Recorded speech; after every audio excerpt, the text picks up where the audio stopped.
I thought fixing her heater would be a simple favor. But when she looked at me and quietly said, "The nights feel too cold alone," something inside me shifted. I didn't know her story yet, or how close I was to changing my own. This is how two strangers living in the same building stopped being alone. My name is Brian. I'm 36 years old. I work as a construction worker, mostly renovation and small building jobs. I live alone in a small apartment building on the edge of town. It's not a bad place, just quiet. Too quiet sometimes. I've been living here for almost 2 years, ever since I decided it was easier not to explain myself to anyone anymore. That evening started like most others. I came home tired, my hands still smelling of dust and metal. Outside, the wind was sharp, the kind that gets into your bones. Inside, the apartment was cold too. I turned on my own heater, took off my jacket, and sat down without turning on the TV.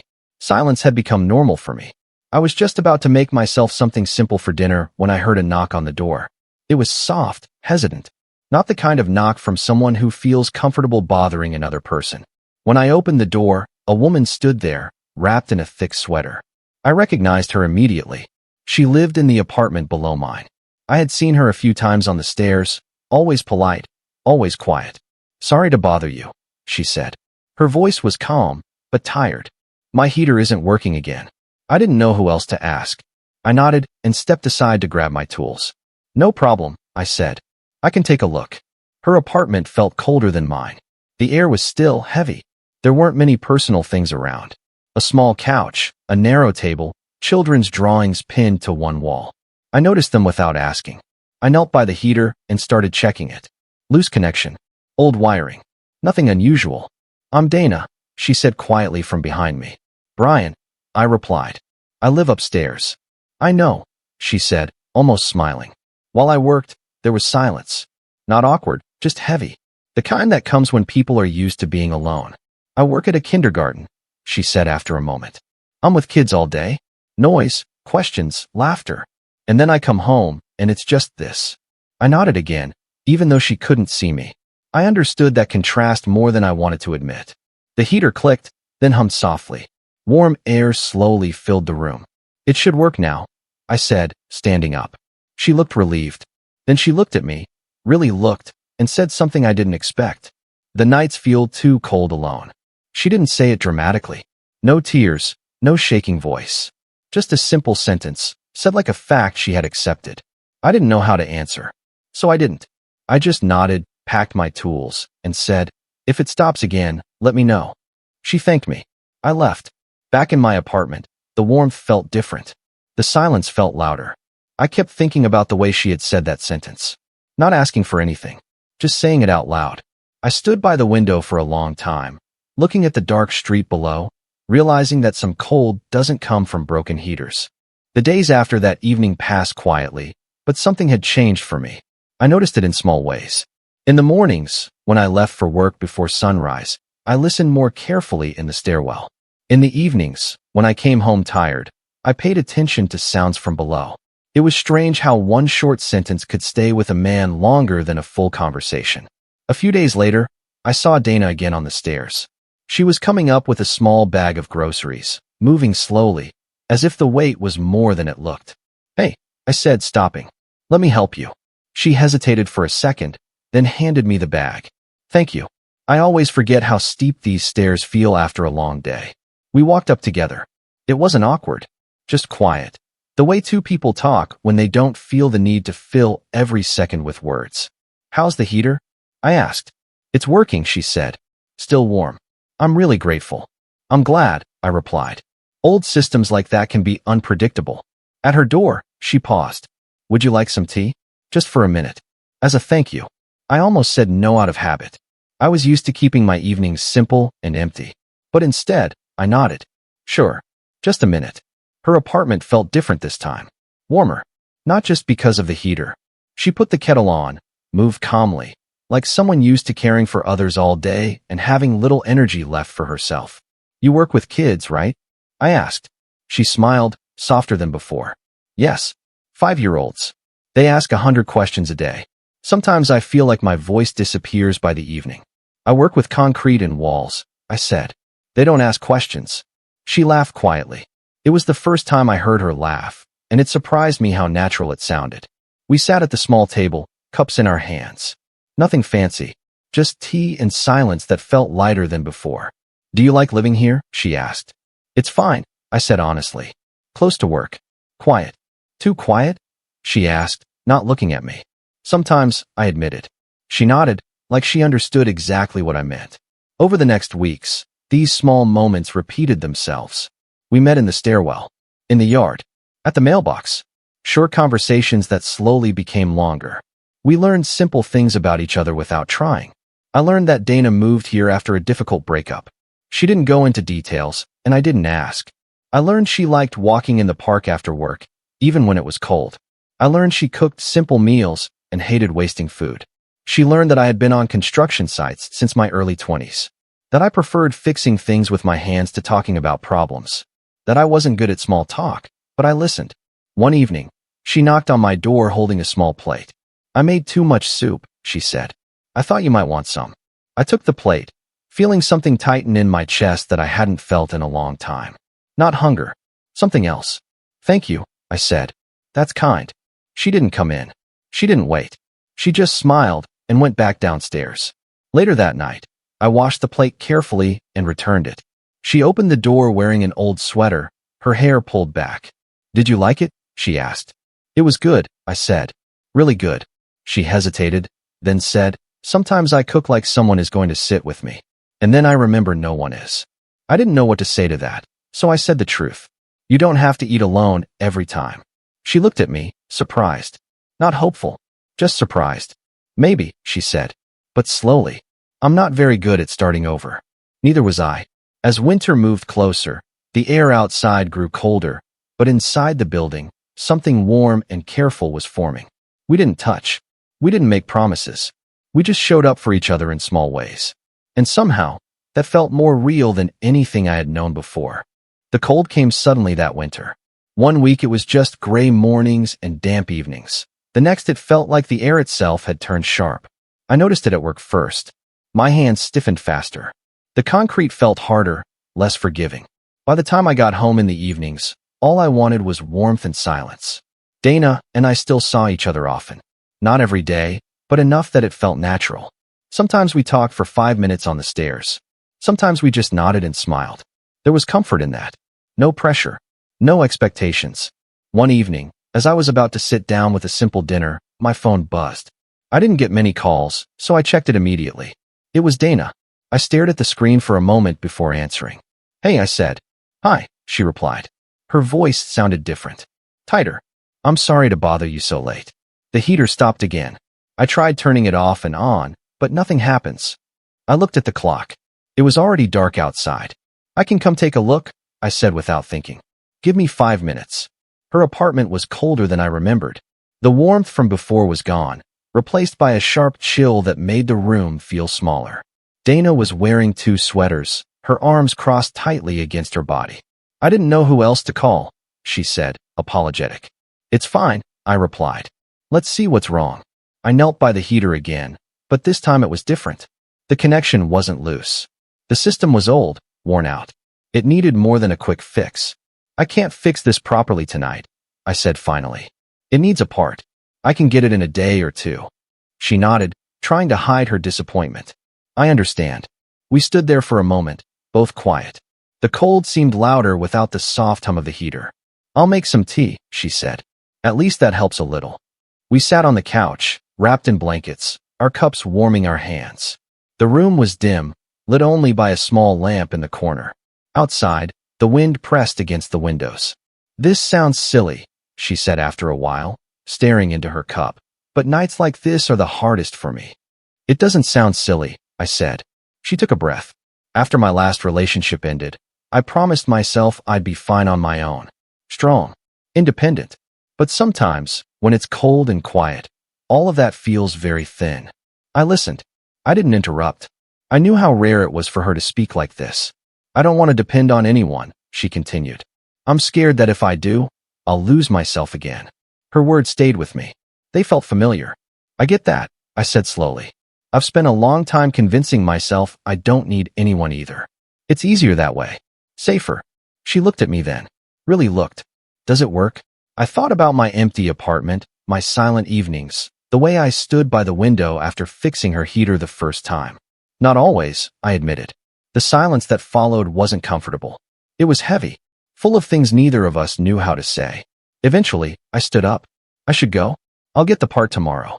She nodded, disappointment flickering across her face before she hid it. At the door, she hesitated. Thank you for coming, she said. I know it's late. Of course, I replied. I walked back upstairs with a strange weight in my chest. Part of me wanted to go back, to sit with her until the cold didn't feel so sharp anymore.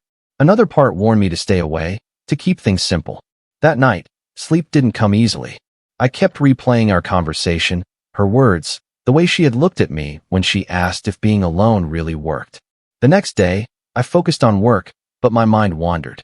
By the time evening came, I had the part in my hand and a decision I hadn't fully admitted to myself yet. When I knocked on her door, she looked surprised. I got the part, I said. It should work now. She stepped aside to let me in. The heater came back to life after a few minutes, warm air filling the room again. Thank you, she said quietly. I nodded, packing my tools. For a moment, neither of us moved. I don't know what I'm doing, she said suddenly. I want warmth, but I'm afraid of wanting too much. I looked at her and chose honesty over safety. I don't have all the answers, I said. But I know this. I don't want you to feel cold tonight. She didn't answer right away. Then she whispered, neither do I. I left soon after, but the space between us felt different now. Smaller, charged with something neither of us could ignore anymore. The days after that night felt different. Not louder, not brighter, just heavier in a way I couldn't ignore. I went to work, did my job, talked to the guys on site, but my thoughts kept drifting back to Dana. To the way she had stood there, unsure, honest, asking for warmth without knowing how to ask for more. I told myself to slow down. That nothing had actually happened. That fixing a heater and sharing a few honest sentences didn't mean anything had to change. But that lie didn't last long. That evening, I didn't go straight home. I sat in my car for a while, watching people walk past the building. Lights turning on in windows. Lives continuing behind glass. I realized how long it had been since I felt like I was part of anything like that. Eventually, I went inside. As I climbed the stairs, I heard her door open below. She stepped out, holding a small bag of trash. She froze when she saw me, just for a second. Hey, she said. Hey, I replied. We stood there, the distance between us suddenly noticeable. Not uncomfortable, just full. I was going to check on the heater, she said quietly. It's working. Really well. I'm glad, I said. She nodded, then added, I was also going to say thank you. For last night. For listening. I took a breath. This was the moment where I usually stepped back. Where I made a joke or said something neutral and disappeared into my apartment. I had done that my whole adult life. Instead, I said, do you have a few minutes? She looked surprised, then nodded. Yes. We went into her apartment. It felt warmer than before, not just from the heater. She sat at the table, and I leaned against the counter, unsure where to put myself. I've been thinking, I began, choosing my words carefully. About what you said. About being afraid to want too much. She listened without interrupting. I think I've been doing the opposite, I continued. I've been wanting nothing. Or pretending I do. It's easier that way. But it's also lonely. Her hands rested on the table, fingers lightly touching. Lonely doesn't always feel loud, she said. Sometimes it just feels endless. I nodded. I don't want endless anymore. The words surprised me as much as they surprised her. She swallowed. I don't either. But I'm scared, Brian. I don't want to build my life around someone and then watch it fall apart again. I'm not asking you to build anything right now, I said. I'm just asking if we can stop pretending we don't feel this. Silence settled between us. She looked down, then back up at me, her eyes clearer than I had ever seen them. I feel safe with you, she said softly. And that scares me too. I moved closer, slowly, giving her time. I didn't touch her. I didn't rush. I can't promise perfect, I said. I work long days. I'm not great with words. I don't know how to fix everything. She smiled faintly. I don't need everything fixed. After a moment, she stood up and stepped closer to me. This time, she closed the distance. Maybe, she said, we could start with dinner. Not tonight. Just sometime. Something loosened inside my chest. I'd like that, I replied. We didn't kiss. We didn't hold hands. We just stood there, close enough to feel each other's warmth, breathing the same air. Over the next days, things shifted gently. I stayed longer when I came by. She knocked on my door without apologizing first. We cooked together one evening, awkward and simple, laughing when the food didn't turn out right. We talked about ordinary things. Her kids at work, my projects, the way winter felt heavier this year than the last. And sometimes we talked about harder things.